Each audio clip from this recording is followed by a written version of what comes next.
नमस्कार, मेरा नाम है शेर सागर। आप देख रहे हैं न्यूज़ 24। भोजपुर जिले से बड़हरा प्रखंड का जवनिया गांव इन दिनों गांव की कहर बड़पाती धारा से बेहाल है। जी हां, गंगा नदी की तेज धारा और विकराल कटाव के चलते गांव के 150 से भी अधिक घर गंगा में समा चुके हैं। कई परिवारों की पूरी जिंदगी भर की कमाई, मकान, जमीन और सामान पानी में बह गया।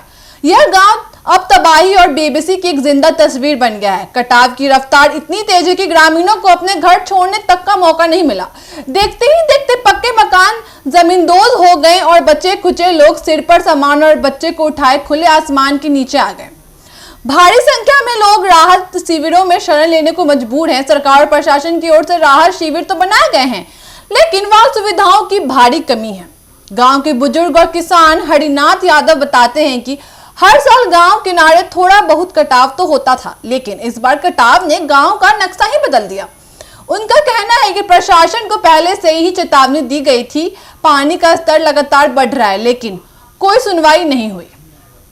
प्रशासन की माने तो राहत और बचाव कार्य लगातार जारी है। भोजपुर के डीएम राजकुमार ने बताया कि जवनिया समेत कई प्रभावित गांवों में एनडीआरएफ की टीम तैनात की गई है। साथ ही नावों के जरिए लोगों को सुरक्षित स्थानों पर पहुंचाया जा रहा है।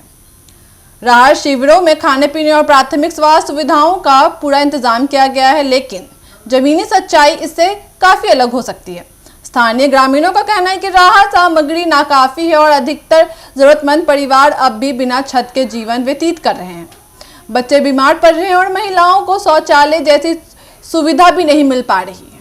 विशेषज्ञों का कहना है कि गंगा का कटाव एक प्राकृतिक प्रक्रिया है, लेकिन अगर समय रहते नटबंधों की मरम्मत और पक्के घाटों का निर्माण किया जाए तो ऐसी तबाही को रोका जा सकता है।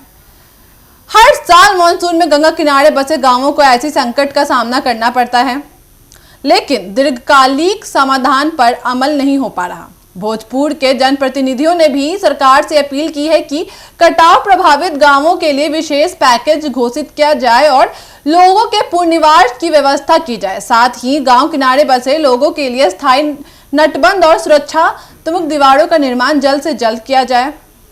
फिलहाल जवनिया गांव की स्थिति गंभीर बनी हुई है। गांव के कई हिस्से अब खतरे की जद में है। प्रशासनिक दावे और राहत के प्रयास अपनी जगह, लेकिन सैकड़ों लोगों की जिंदगी को जो नुकसान हुआ है उसकी भरपाई शायद ही कोई कर सकेगा। गंगा की धारा ने न सिर्फ जमीनें छीनी बल्कि लोगों से उनका घर भी छीन लिया। यह घटना न केवल प्रशासन के लिए चेतावनी है, बल्कि इस बात की भी गवाही देता है कि जलवायु परिवर्तन और लापरवाह योजनाएं मिलकर कैसे हम लोगों की जिंदगियों को उजाड़ रही हैं। अब देखना यह है कि सरकार इस त्रासदी से सबक लेती है या फिर अगली बारिश तक सब कुछ भुला दिया जाएगा। सवाल तो यह उठता है कि क्या बस चुनाव के समय ही जवनिया गांव का याद आता है मंत्रियों को और बाकी समय मंत्री भूल जाते हैं इसे? क्या बस वोट तक ही रिश्ता है वहां के लोगों के साथ? कोई भी पार्टी का नेता क्यों नहीं गया जवनिया गांव अभी तक एक बार भी देखने के लिए? क्या वहां के लोग वैल्यू नहीं करते हैं? क्या वहां के लोगों की वोट ही बस उनके लिए जरूरत है?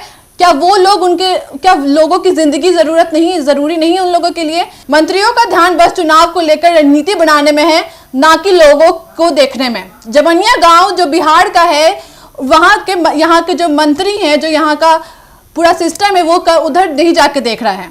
जवनिया गांव को भुला दिया गया है। मंत्री बस अपने आप को देख रहे हैं, अपना पैसा बटोरने तक देख रहे हैं और अपने वोटों को कमाने तक देख रहे हैं। जनता सब जानती है। बाकी बने रहिए हमारे न्यूज चैनल के साथ, एक न्यूज़ 24। धन्यवाद।